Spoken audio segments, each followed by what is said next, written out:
Okay, Baruch Shechiyanu v'Kimanu v'Giyanu Lazman Hazeh, to the completion of Mesechtes Bava Kama in the Mishna Yomis, and it's with Mishnah Yud 10:10, 10th parak, Mishnah Yud, and we are sponsored in our tour through Bava Kama, Ilui Nishmas David ben Chaim, L'Refuah Shalema for Yomis ben Chayesar, for the schus of Avraham and Yom ben Ish ben Malk Yudas and family, by the Fisher family, L'Ilui Nishmas Basi Bas Rabbi Shalema ben Avraham Alevi, Perel Bas Ruven, by Yol Klugman and family, for their Panos and Gezund and Nachas, and L'Refuah Shalema for Meir ben Chayesara.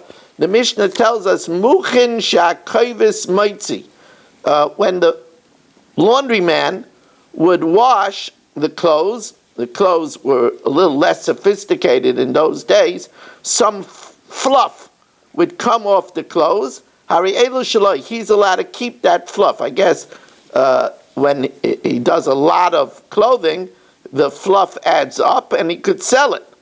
However, Vishat Seirik might see that which comes off by the comber that combs the cloth, more comes off from the comb, and therefore the owner doesn't relinquish it. Hari Elu Shel Balabais, it has to be returned to the owner.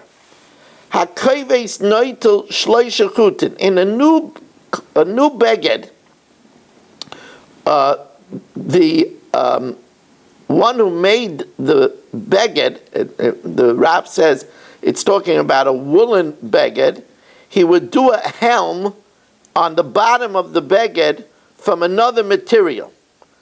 And the first time it was sent to the wash, the washerman would remove that hem, and he would be able to keep it. So, noitel shloisha chutin, he takes those extra 3 threads, ve'ein shaloi, it belongs to him. Yosim became more than 3 threads, hari elu shel balabais, it belongs to the owner.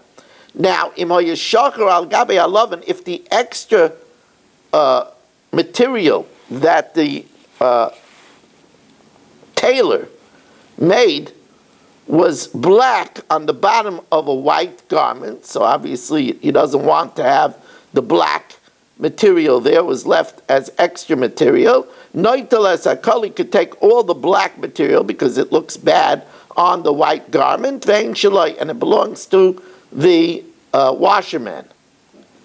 Now, if I give the tailor material to sew me a garment, hachayit, a tailor, sheshir min achut, that is left over from the thread, the material, kedei litfor by, enough to sew with, he has to return it to the owner.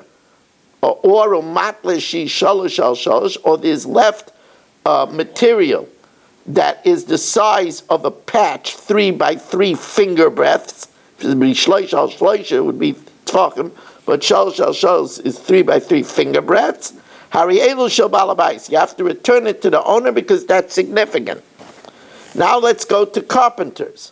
Masha chorish moitzi b'matzad, if I give something to a carpenter to plane, the sawdust that comes off when he's planing the item, hari elu shaloi, can be kept by the carpenter.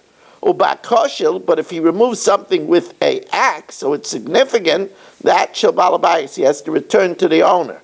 If the carpenter is working on my property and the sawdust falls in my property, since the sawdust falls in my property, even the sawdust belongs to the owner.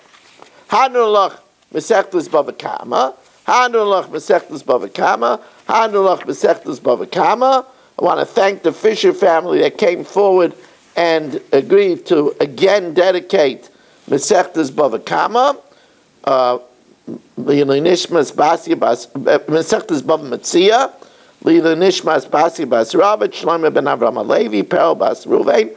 Also, dedicating Nishmas, a different dedicant, Nishmas David ben Chaim, Refuah Shalema for Yomis ben Chayesar, schus Avraham and Yom ben Ish ben Malk Yudas, Yol Klugman, who by the way sponsored the entire Shas in the beginning when I started, for his Gezund Parnasa and Nachas, and Refuah Shalema for Meir ben Chayesara.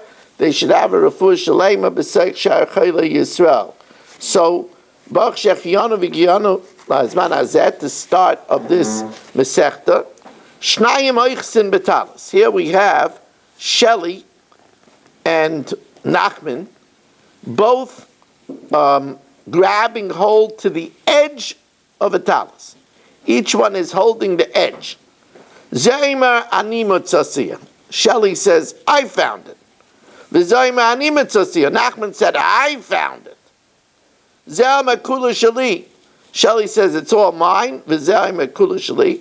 And Nachman says, it's all mine. The Gemara talks about that this is another case.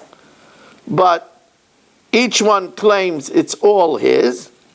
So now we know that we're going to say yachloiku. They divide it. However, each one has to swear. So for them to swear only half is theirs, that they can't do, because they each said that all is theirs. For them to swear all is theirs, we don't make them swear about more than they're going to get. So therefore, in order not to tell a fib, but not to swear unnecessarily,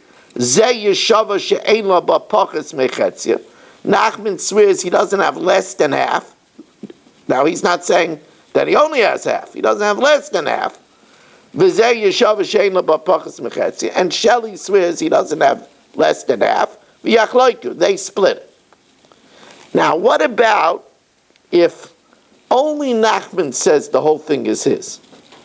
Shelley says only half is his. So that means Shelley cedes to Nachman half.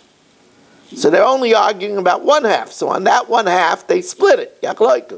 So Shelley gets a quarter, and Nachman gets 3/4, the half that everybody agrees, and a quarter of the disputed half. So here again, Zaymer Kula Shali, Nachman says it's all mine, V'Zaymer Metzia Shali, and Shelley says half is mine.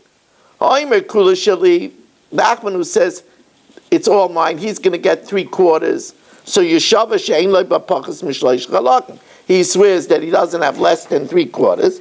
V'Omer Metzia Shali, and Shelley who says half, so he's going to get a quarter. So Yeshava she'ein lo b'pachas miraviyah doesn't have less than a quarter. Zeh noitel shleish chalakim.